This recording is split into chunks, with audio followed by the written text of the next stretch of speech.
বিসমিল্লাহির রহমানির রহিম। আসসালামু আলাইকুম। হ্যালো এভরিওয়ান, আজকে আপনাদের সামনে দুইটা মেডিসিন নিয়ে হাজির হয়েছি।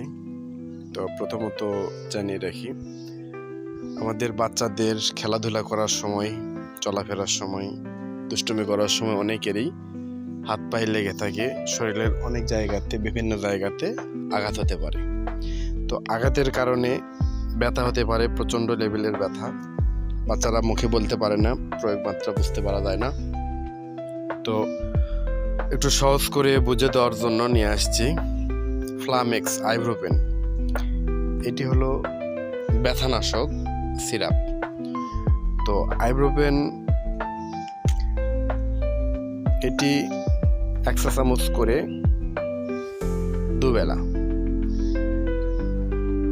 2 থেকে 10-12 বছর পর্যন্ত খাওয়াতে পারবেন। এবং ফ্যামোট্যাক এটি গ্যাসের ট্যাবলেট, গ্যাসের সিরাপ, এটি 2 বেলা। ধন্যবাদ সবাইকে।